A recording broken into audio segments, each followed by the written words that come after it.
महाविकास आघाडीचे महत्त्वाचे शिलेदार आपण बघतो आहोत, एकाच या फ्रेममध्ये दिसतात आणि सगळ्यांच्या चेहऱ्यावर प्रचंड आत्मविश्वास दिसतो आहे। आणि अर्थातच आज उमेदवारी अर्ज दाखल केल्यानंतर उमेदवार बघतोय, त्यांच्या चेहऱ्यावरचा आत्मविश्वास बघतोय। काय एकंदरीत परिस्थिती असेल असं वाटतंय?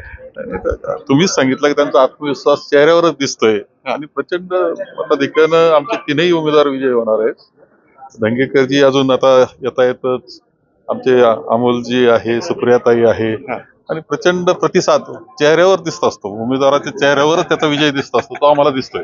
ताई, खरं तर सगळ्यांच्या चेहऱ्यावर आत्मविश्वास नक्कीच आहे, पण तरी एक कुठेतरी कमतरता दिसते। दादा नेहमी सोबत असतात, यावेळेस मात्र ते नाहीये।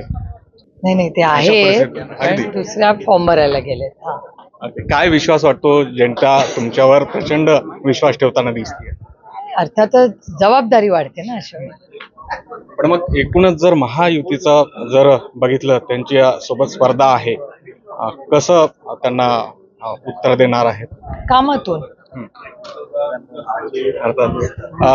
डॉक्टर, थोड्या वेळापूर्वी शिवाजीराव आढळराव पाटलांनी आता एक हे केलेलं विधान केलेलं आहे की माझी शेवटची निवडणूक आहे, भावनिक विधान करताना दिसत आहेत।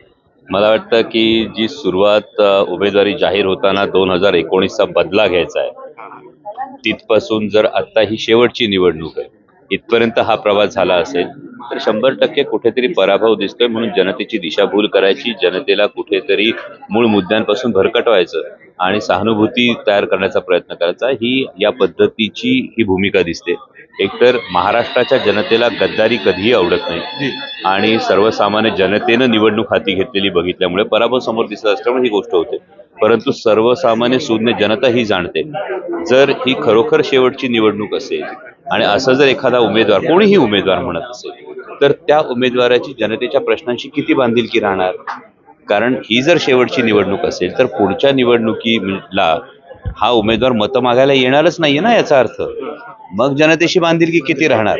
आधीच 15 वर्षांमध्ये एकही मोठा प्रोजेक्ट शिरूर लोकसभा मतदारसंघात त्यांच्या कार्यकाळात आला नव्हता आणि मग आता जर या पद्धतीनं जर ते आवाहन करत असतील तर मग याचा अर्थ शिरूर लोकसभा मतदारसंघाने जसा खेडचा विमानतळ घालवला तसे आता जेवढे प्रोजेक्ट्स येत आहेत, नॅशनल हायवेचे प्रोजेक्ट असतील, इंद्रायणी मेडिसिटी असेल, राष्ट्रीय वनौषधी संशोधन केंद्र असेल, Pune Nashik semi high speed railway असेल, या सगळ्या प्रोजेक्ट्सला सुद्धा फक्त खेडच्या विमानतळाप्रमाणे जाताना बघायचं का, हा महत्वाचा प्रश्न सुज्ञ मतदारांच्या मनात आहे। आणि जर शेवटची निवडणूक असेल तर मात्र परत उत्तरदायित्व राहत नाही, त्यामुळे सुज्ञ जनता योग्यतून निर्णय घे। भाऊ, खरं तर जसं मी म्हणालो की आत्मविश्वास सगळ्यांच्या चेहऱ्यावर आहे, परंतु पुढे जर बघितले तर मोठी शक्ती दिसतीये आणि वेगवेगळ्या प्रकारचे आरोपही अजूनही सुरू आहे। एवढी मोठी शक्ती एकत्र असताना ज्यांना एवढा आत्मविश्वास होता अबकी बार 400 पार, मग महाराष्ट्रामध्ये एवढी मोठी शक्ती का लावावी लागते?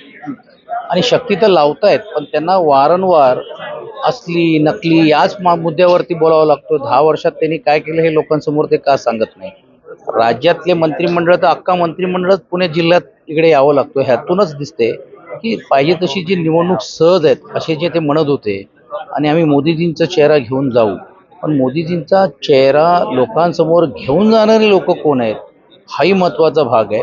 आणि मोदीजींचा खरा चेहरा जी ही मंडळी घेऊन जात आहेत त्यातूनच हे स्पष्ट होत आहेत की ते सर्व स्वार्थासाठी चाललेले आहेत। आणि मी जे बघतोय, काल मी धाराशिवला होतो, अमरावतीला होतो, आजही इकडे आपण पुण्याला आम्ही मॉनिटर करतोय, जनतेनेच ही निवडणूक हातामध्ये घेतलेली आहे। ज्यावेळी आम्ही जातो तर लोक सांगतात नाही नाही यावेळी काही जरी झालं तरी आम्ही तुमच्या बरोबर आहोत।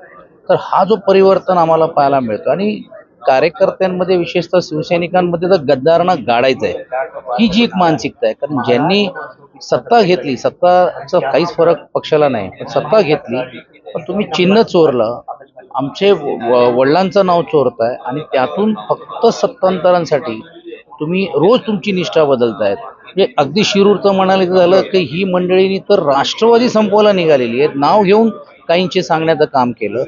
त्याच्यात मांडीत जाऊन तुम्ही बसता सत्तेसाठी किंवा लोकप्रतिनिधी पद मिळण्यासाठी, हीच तुमची निष्ठा आणि हीच समाजसेवा जर अशा लोकांकडनं असेल तर जे आपले पक्षातले झाले नाही, ज्या मतदारांचे होऊ शकले नाही, ते तमाम जनतेचं काय होईल? अर्थातच एक थोड्या वेळापूर्वी एक असं विधान आलेलं आहे देवेंद्र फडणवीसांकडनं आमच्या चॅनलला एक बाईट देताना, मुलाखत देताना, की शिंदेंना संपवण्याचा कट होता, त्यांना वेगवेगळ्या केसमध्ये अडकवण्याचा उद्धव ठाकरेंचा कट होता. आता अशा पद्धतीच्या विधानाकडे आता काय याला अर्थ होतो, काय कसं बघताय? आहे त्याला आता ज्यावेळी ते बोलतात त्यातूनच या गोष्टी स्पष्ट होतात की ह्यांची कशी मिलीजुली होती. मग या माहिती त्यांनी का पुरवली नाही त्यांच्याकडे? तर विरोधी पक्षनेते पद होता आणि विरोधी नेते पद असताना पण देखील या सर्व प्रश्नाच्या बाबतीत ते बोलू शकले असते.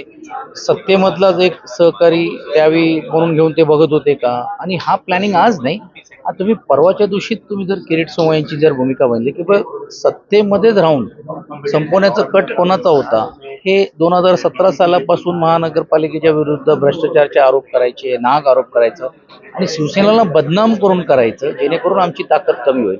हा काय षडयंत्र आजचा नाही, अगोदरच आहे.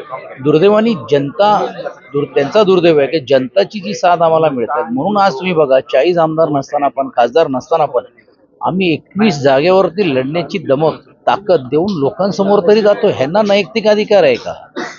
ह्यांना मतं मागण्याचा नैतिक अधिकार आहे का? त्यांच्यावरती तुम्ही भ्रष्टाचाराचे आरोप केले, त्याच्या बाजूला त्यांच्याबरोबर ते व्यासपीठ करता. म्हणजे राजकारणातलं एवढं निर्लज्जपणाचं स्तर जर घसरत झालं तर तमाम जनतेने आणि विशेषतः महाराष्ट्रातील जनतेने राजकारणाकडे कसं पाहिजे हा एक संभ्रम मनामध्ये राहणार आहे. अर्थात आणि या प्रश्नाचं उत्तर जनता जी आहे, मतदार जे आहे ते त्या निवडणुकीमध्ये देईल. आपण बघतोय की हे सगळे जे आज उमेदवारी अर्ज दाखल करणारे महाविकास आघाडीचे शिलेदार होते, त्यांनी आपल्या उमेदवार अर्ज दाखल केल्यानंतरचा हा सगळा माहोल आहे पुणे जिल्हाधिकारी कार्यालयामध्ये. अर्थात सुप्रियाताई सुळे असतील, डॉक्टर अमोल कोल्हे असतील, त्यांच्यासोबत बाळासाहेब थोरात, त्याचबरोबर कदम साहेब, सचिन आहेर असतील, ही सगळी मंडळी आणि त्याचबरोबर अनेक ठिकाणचे आमदार देखील येथील त्यांच्या सोबत आपण बघतो आहोत. आता खऱ्या युद्धाला या अर्थाने सुरुवात झालेली आहे. उमेदवारी अर्ज दाखल झालेले आहेत आणि लवकरच या सगळ्याचा निकालही आपल्याला कळणार आहे. सुरत, गोविंद वाकडे, न्यूज 18 लोकमत, पुणे.